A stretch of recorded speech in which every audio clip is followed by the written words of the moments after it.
नमस्कार फ्रेंड, मैं हूं गणबसेजू और आप सभी का स्वागत करता हूं आप ही के अपने चैनल जीके विद जीएस के अंदर।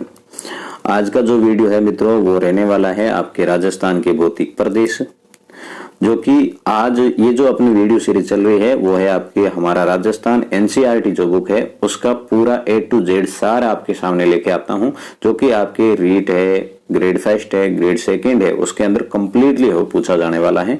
यदि आप टीचिंग एग्जाम या फिर और कोई एग्जाम जो कि राजस्थान के अंदर आयोजित होता है वो यदि तैयारी करते हैं तो ये राजस्थान, हमारा राजस्थान है आपके लिए वन ऑफ द बेस्ट है, जो है फैक्ट है और बुक भी है।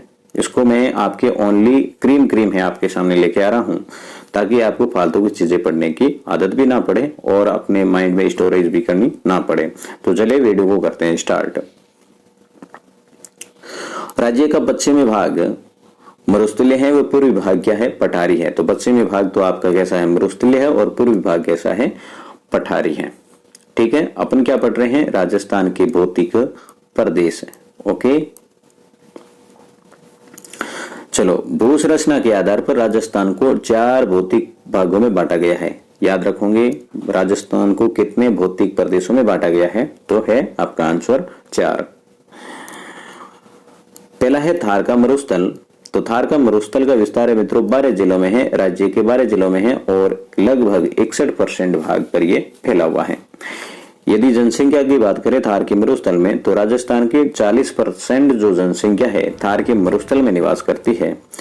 तो ऐसा देखें कि यदि अपन डेजर्ट में देखें, रेगिस्तान में देखें, तो ये विश्व के अन्य मरुस्थलों की तुलना में अधिक जन घनत्व, पशु घनत्व, वर्षा और खनिज व विविधता, वनस्पति, कृषि, सिंचाई के साधन, सर्वाधिक जैव विविधता आदि के कारण विश्व का सबसे धनी मरुस्थल कहलाते हैं। विश्व का सबसे धनी मरुस्थल की बात करें तो वो आपके कौन सा रहेगा, थार का मरुस्थल रहता है। और जन घनत्व की दृष्टि से देखें तो भी आपके थार का मरुस्थल है, क्योंकि थार के मरुस्थल में बाकी के जो विश्व के अन्य मरुस्थल हैं उन सभी से यहाँ पर लोग है वो सर्वाधिक रहते हैं।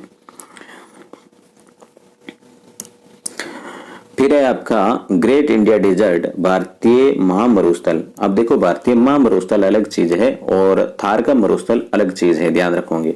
ऐसा आ जाता है कि ग्रेट इंडियन डेजर्ट का विस्तार कहाँ है या फिर भारतीय महामरुस्थल का विस्तार कहाँ है, तो बाड़मेर, जैसलमेर, बीकानेर है, इन जिलों के अंदर भारतीय महामरुस्थल का विस्तार है। फिर आपके सामने कहें तो दोहरे क्या होते हैं, तो रेतीली मिट्टी व रेत के जो टीले होते हैं उन्हें दोहरे के नाम से जाना जाता है।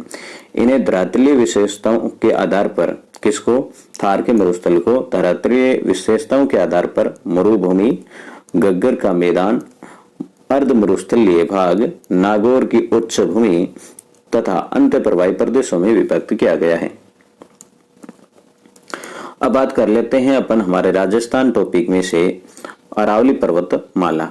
तो अरावली जो पर्वत है मित्रों राजस्थान के दक्षिण पश्चिम से, दक्षिण पश्चिम कौन सा हो गया, ये वाला, और से उत्तर पूर्व, अब उत्तर पूर्व ये हो गया। मतलब राजस्थान में अरावली का विस्तार है वो इस प्रकार से है।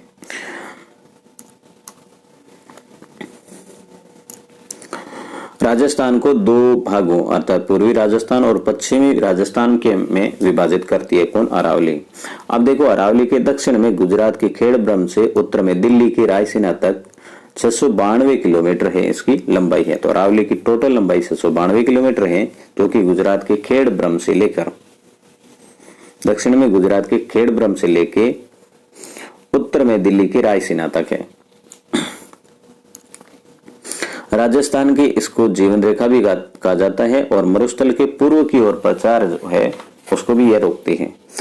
अरावली पर्वत की सबसे ऊंची चोटी है वो गुरु शिखर है, जिसकी ऊंचाई 1722 मीटर है और ये माउंट आबू सिरोही के अंदर स्थित है। फिर थर्ड पार्ट देखें अपन तो ये है आपका पूर्वी मैदान है ना, राजस्थान का पूर्वी मैदान है। तो राजस्थान के 23% भाग पर इनका विस्तार है, जहां राजस्थान के 40% जनसंख्या निवास करती है। तो पूर्वी के मैदान है वहां पर 23% भाग है वो इसका क्षेत्रफल है। राजस्थान के कुल क्षेत्रफल का 23% है वो पूर्वी मैदान है, जबकि यहाँ पर जो जनसंख्या है वो रहती है 40%। ये मैदान चंबल, बनास, बाणगंगा उनकी सहायक नदियों द्वारा निर्मित है। राज्य का सबसे उपजाऊ व सर्वाधिक जनघनत्व वाला यदि क्षेत्र की बात करें तो आपके पूर्वी के मैदान ही है। ठीक है। चंबल के भीड़ डांग उत्खात भूमि अर्थात बेडलैंड टोपोग्राफी जो है इसका विस्तार है वो पूर्वी मैदान में है।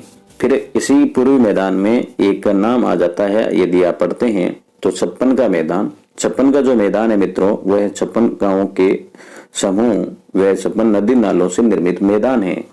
इसे ही पूर्वी का मैदान या 56 का मैदान कहा जाता है। 56 की पहाड़ियां मित्रों अलग चीज है, ठीक है ना। ये आपके बाड़मेर में है, जबकि ये जो है ये है आपके बांसवाड़ा डूंगरपुर प्रतापगढ़ मतलब प्रतापगढ़ के अंदर स्थित है। फिर दक्षिण पूर्वी पठार। दक्षिण पूर्वी पठार मतलब हाड़ौती का जो पठार है इसे दक्षिण पूर्वी पठार के नाम से जाना जाता है, जो कि राज्य के 7% भाग में फैला हुआ है। यहाँ की अधिकांश मिट्टी लावा निर्मित मध्यम काली है, जो कि उपजाऊ मिट्टी है। अब मित्रों देखो राज्य में अन्य पठार कौन कौन से हैं। अपने अभी पठार देखे हैं, परंतु उड़िया का पठार आबू पठार है मित्रों कहाँ पर है, सिरोही के अंदर है। और जो उड़िया का पठार है मित्रों यह 1360 मीटर है के लगभग है। और आबू का पठार है मित्रों वो है आपका 1200 मीटर, ठीक है ना। ऊंचाई सर्वाधिक ऊंचाई है आपके उड़िया के पठार की, उनके नीचे है आपके आबू का पठार, जो कि दोनों ही सिरोही के अंदर स्थित है। इसके बाद में मित्रों देखो बोराट का पठार है आपका, और ये जो बोराट का पठार है वो उदयपुर व राजसमंद में स्थित है। फिर मेसा का पठार चित्तौड़गढ़ में है। उपरमाल का पठार चित्तौड़गढ़ व भीलवाड़ा का पूर्वी भाग में है। लसाड़िया का पठार है मित्रों उदयपुर व प्रतापगढ़ में स्थित है। अब यदि आगे बात करें तो जलवायु व ऋतु चक्र है वो क्या है, तो राजस्थान देश का एकमात्र प्रदेश है जहां 5 प्रकार की जलवायु परिस्थितियां पाई जाती हैं। तो राजस्थान के अंदर जलवायु परिस्थिति कितनी पाई जाती है, तो 5 प्रकार की है। और ऐसा कहा जाए भौतिक प्रदेश कितने हैं, तो है वो 4 हैं।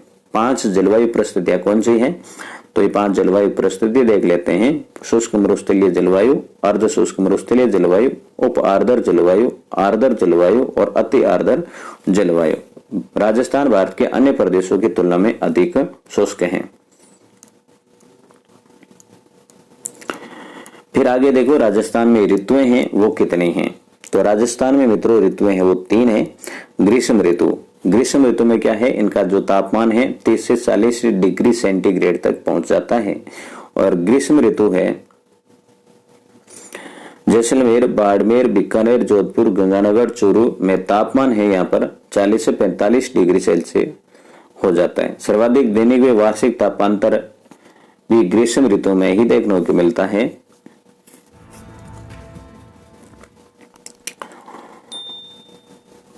और माउंट आबू सबसे ठंडा स्थान है।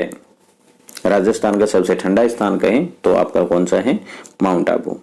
वर्षा ऋतु राजस्थान की 90 से 95% तक वर्षा इसी ऋतु में होती है, मतलब वर्षा ऋतु में होती है।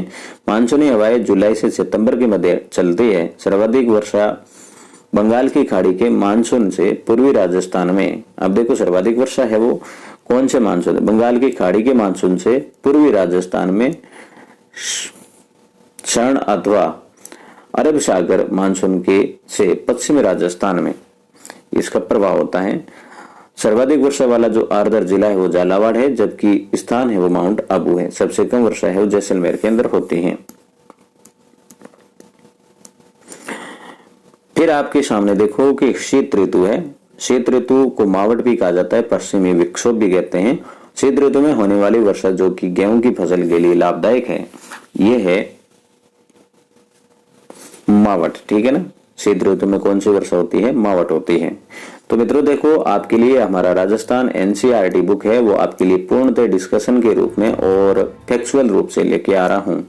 ये इसमें बस एक ही जरूरत है, केवल आपकी सपोर्ट की जरूरत है। वो सपोर्ट आप दिखाएं ताकि मैं आपको सबसे बेहतरीन है टॉपिक आपके लिए लेके आऊं। और ये सारी जो एनसीईआरटी बुक के हैंड नोट आप प्राप्त करना चाहते हैं तो मैं कमेंट के अंदर या लिंक है डिस्क्रिप्शन के अंदर है वो शेयर कर दूंगा, वहां से आप प्राप्त कर सकते हैं। अब चैनल पर पहली बार आए हैं तो मित्रों चैनल को सब्सक्राइब करें, ये लास्ट में कह रहा हूं, अभी कर लो, है ना, नहीं किया है तो कर लो। और इसको शेयर भी करें अपने दोस्तों के साथ में, वीडियो को लाइक भी करें और चैनल को सब्सक्राइब करके बेल आइकन को भी प्रेस कर लें। तो आज के वीडियो में बस इतना ही, मिलेंगे नेक्स्ट वीडियो में, तब तक के लिए जय हिंद, वंदे मातरम।